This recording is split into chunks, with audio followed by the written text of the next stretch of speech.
अकबर बिरबल की सभी कहानियों में से इस कहानी ने मुझे काफ़ी हद तक प्रभावित किया।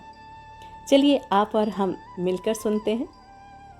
महाराज अकबर की बुद्धि और हाजिर जवाबी के लिए बड़े खुश रहते थे। कह सकते बड़े कायल थे उसके। उनकी इस बात से दरबार के अन्य मंत्री जलते भी थे। उनमें से तो एक महामंत्री के पद को पाने के कारण कुछ योजनाएं भी बनाता रहता था।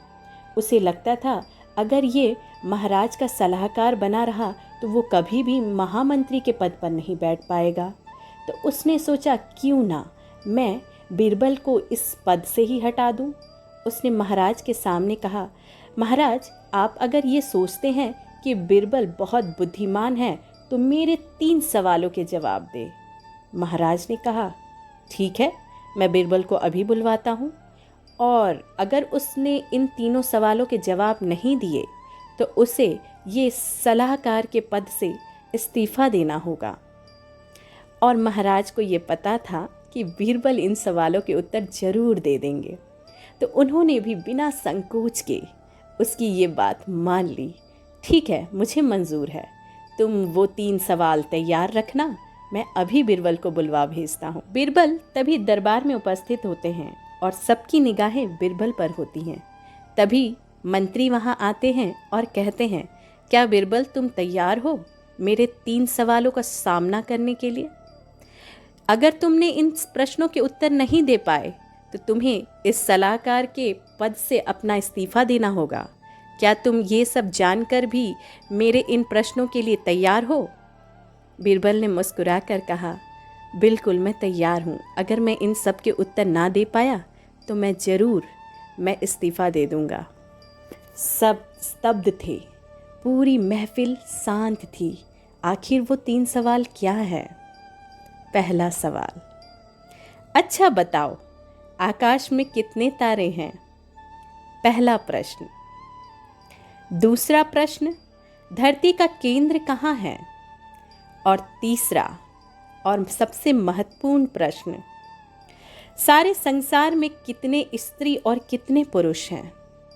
अकबर ने फौरन बीरबल से इन सवालों के जवाब देने के लिए कहा और उस शर्त को फिर से दोहराया कि अगर तुम इन सवालों के जवाब ना दे पाए तो मुख्य सलाहकार के पद को छोड़ना होगा।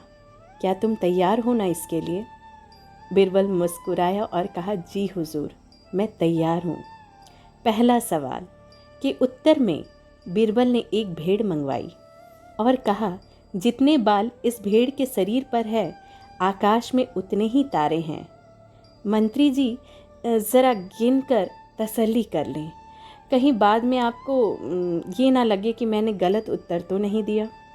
और बीरबल थोड़ा मुस्कुराता है। दूसरा सवाल, बीरबल ने ज़मीन पर कुछ लकीरें खींची और कुछ हिसाब लगाया।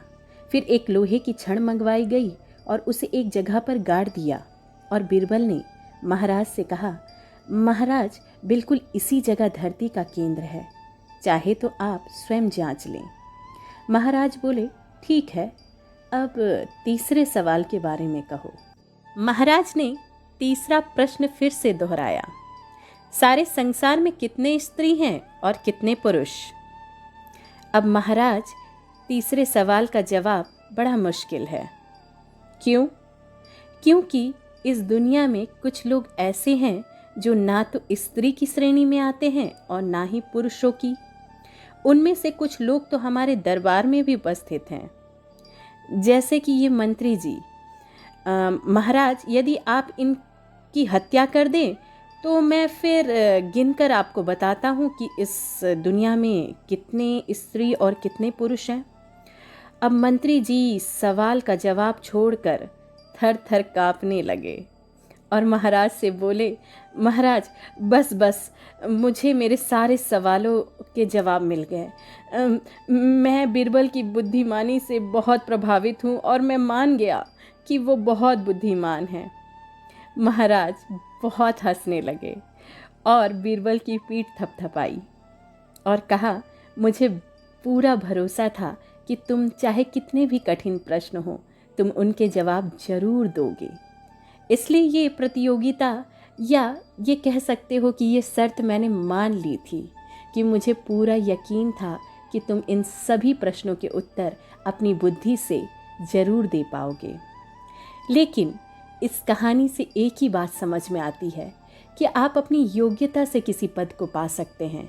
किसी से ईर्ष्या या जलन या उसके लिए गड्ढा खोदकर कभी भी किसी पद को हासिल नहीं किया जा सकता है। अगर आप में योग्यता है, आप में वो प्रतिभा है और आप किसी भी कार्य को करने की क्षमता रखते हैं, या कह सकते हैं कि आप मेहनत प्रिय हैं, आपको मेहनत करना आता है, तो निश्चित रूप से आप उस स्थान को जरूर प्राप्त करेंगे। किसी का बुरा चाहकर आप कभी आगे नहीं बढ़ सकते। हो सकता है तत्काल समय के लिए आप आगे भी बढ़ जाएं, लेकिन भविष्य में आपको इसका परिणाम भुगतना पड़ सकता है। किसी पद की चाह रखना गलत नहीं, लेकिन उस पद तक पहुंचने का तरीका, आप किस तरीके का उपयोग करते हैं। अगर आप किसी ईर्ष्या के तहत उस अगले व्यक्ति के लिए कोई गड्ढा खोदते हैं तो ये तरीका सही नहीं। लेकिन अगर आप मेहनत, अपनी योग्यता से उस पद तक पहुंचते हैं तो फिर आप उन्नति के अगले पद पर ही पहुंचेंगे।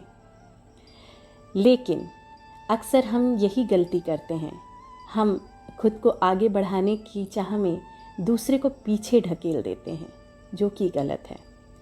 चलिए बीरबल की कुछ और कहानियों के साथ फिर मिलते हैं। अकबर और बीरबल की सभी कहानियों की तरह ये कहानियाँ भी बहुत अच्छी थीं, और दूसरी किसी नई कहानी के साथ मैं आपसे फिर मिलूँगी। कुछ नया लिखते हैं, कुछ नया सुनते हैं। मैं मानती हूँ कि अकबर और बीरबल की कहानियाँ बहुत पुरानी हैं, लेकिन इसको एक नई दृष्टि से देखने की ज़रूरत है। चलिए हम और आप मिलकर नए दृष्टिकोण को खोजेंगे और उसकी कहानियों से शिक्षा प्राप्त करेंगे। चलिए कुछ नया लिखते हैं, फिर मिलते हैं।